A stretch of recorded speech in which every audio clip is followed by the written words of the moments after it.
All right, you guys know the drill. We're going to do live Q&A here in 1 second, but this video, of course, is sponsored by Panda Subs. Go to pandasubs.com, use the promo code 49ers to get 30% off your order, the entire order, 30% off. Pandasubs.com, code is 49ers. Link is down below in the description box.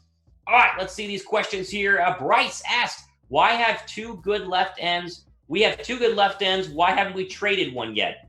Do we need to trade one right now? Like, do you want to get rid of one of your very good defensive ends? I would much rather keep Dee Ford and Nick Bosa, than getting rid of one of them. Now, if you need the money help to re-sign George Kittle, then that's a different story. But you're not just going to trade one because you have two very good ones. The more good players you have, the better chance you have of winning a Super Bowl. That's why you've not traded any of those defensive ends. Daniela Torres, what is she asking? She says, what has been going on with George Kittle and the contract? Well, we talked about that a couple of minutes ago. Apparently, they are still in talks. GM John Lynch said it would be silly for it to not get done, which basically tells me that the contract will be done soon. Although here we are. What is it? July 28th, day one of NFL training camp. So no deal is done. No deal is in sight. I'm hoping the next couple of weeks we'll get a deal done. I'll be shocked if there's no deal through for the start of the season. But again, here we are. No George Kittle contract. So we got a super chat. You guys super chat. You're guaranteed to get your question on the show. Did the Seahawks get Adams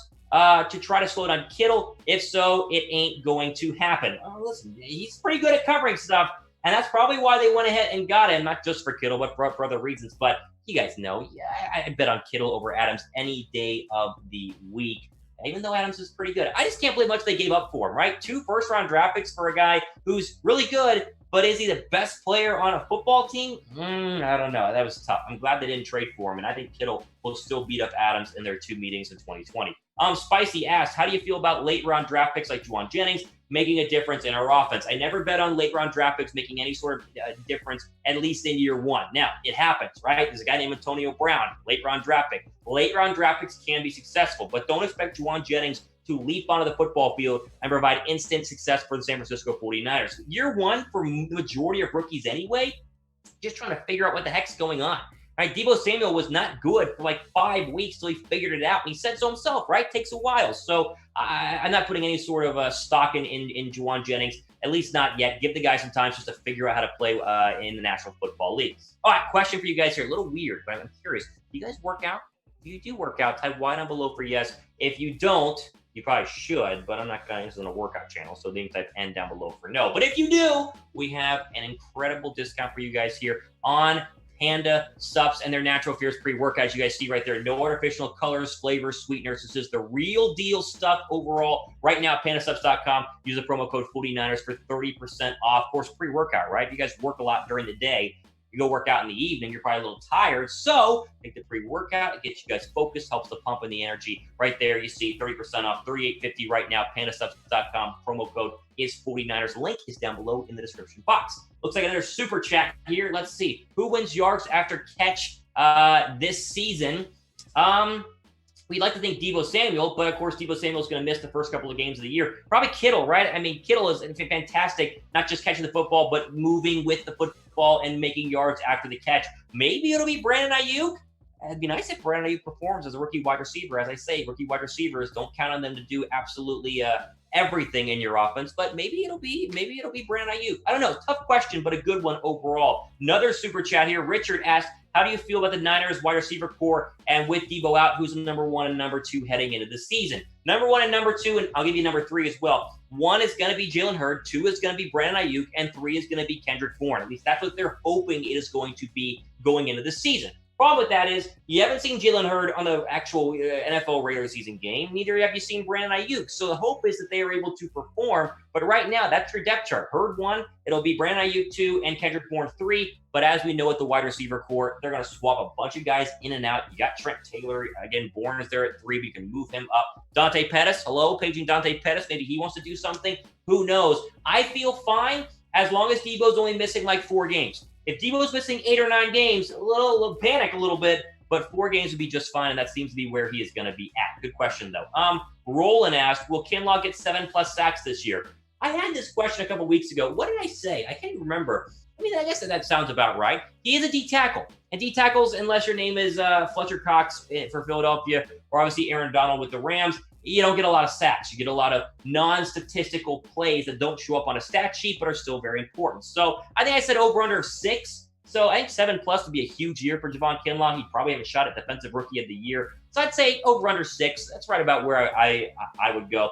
A lot of one-on-one opportunities on the defensive line. Remember that. It's important. Also, your opportunity right now to subscribe is here. Big red subscribe button down below. We're at 26,508 49er fan subscribers. We know there are more out there. We know a lot of you guys watch this channel, so if you enjoy it, go ahead and click that red subscribe button. That way you guys are subscribed and notified whenever we drop the latest videos here on the channel.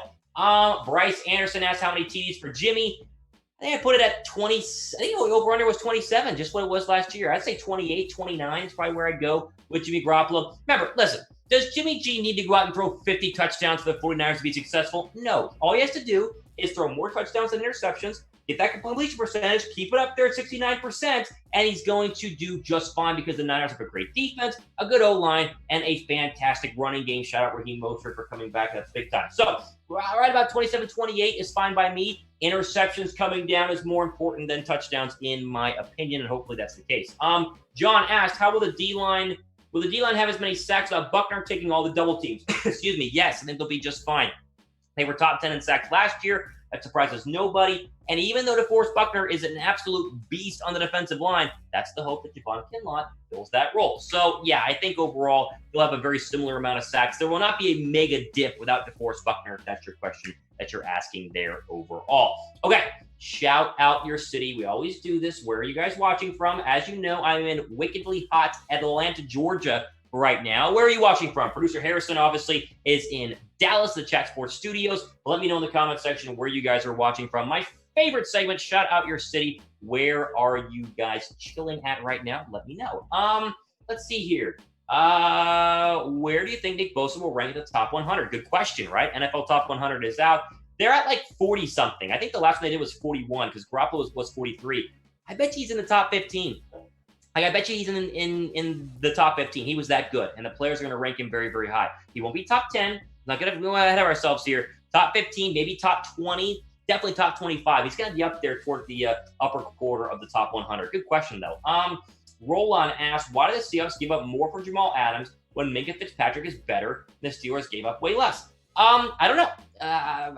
It beats me. Minkah was 1 first-round draft pick. Jamal Adams was 2. I don't know if Minkah is better overall. Like, I think I'd rather have Jamal than Minkah because Jamal, in my opinion, a little better tackler, a little better in the box. But he's not worth 2 first-round draft picks. And that's why I've said at the beginning of the video, thank goodness San Francisco did not give up 2 first-round draft picks. That's just way too much for a safety. When was the last time there was a safety as the best player on any NFL team that won a lot of games? Ed Reed?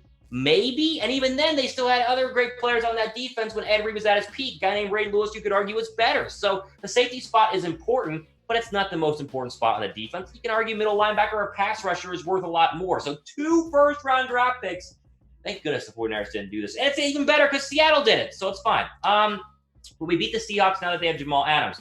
I mean, I don't know. Listen, the Seahawks were good last year. They're going to be good this year. It was an overtime game and a tackle by Dre Greenlaw at the 1-yard line that were the difference in the 2 meetings in 2019. So, will they be battles? Yes, 100%. Can the Seattle Seahawks beat the 49ers? Yeah. But I put my money on San Francisco every day of the week because the O-line is better and the D-line is a lot better overall. And there's still a guy named Richard Sherman who helps out the 49ers secondary.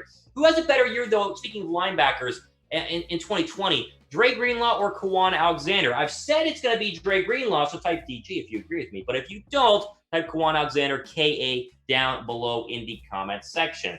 Let's see here. What do we got? Big J, do you think we will sweep the Seahawks this season? No, honestly, I don't, if you're just being straight up. But I don't think we're going to sweep the Cardinals, right? The Cardinals are good this year. The NFC West is the best division in football, and it's not even close. The only other comparable division in the NFC is the South, and there are big, big questions with the Falcons, whereas there are not big questions with the Rams, there are not big questions with the Cardinals, and there are not big questions, obviously, with the Seattle Seahawks and 49ers. So I hope so, but if I was putting money on it right now, no. They probably split the season series much like they did in 2019. Danielle has another question here. Do you think Jimmy G deserves to be number 43 for best players? Unbiased opinion, no. It's way too high. Way too high for Jimmy G to be 43 on that list, but I'm not going to complain. I'm not going to sit here and whine about it, but the players voted him number 43, then that's where we go. Now, my eye test says, is he a top 100 player? Yeah, but he's not better than a majority of players who are left off of the screen. So 43 to me is a little bit too high, but am I going to whine about it? No. Ariel asks, what do you think about the cuts we made already? Listen, teams are trying to get down to 80. They can do it either now or they could obviously do it on August 16th. Anyone who's cut between now and August 16th was not going to make the roster anyway, and having no preseason games wasn't helping their cause at all. So not worried about it, not a big deal. People are gonna get cut. I think right now the 49ers' whole idea is to keep guys who can actually play and start, especially if there are coronavirus problems going forward in the 2020 season.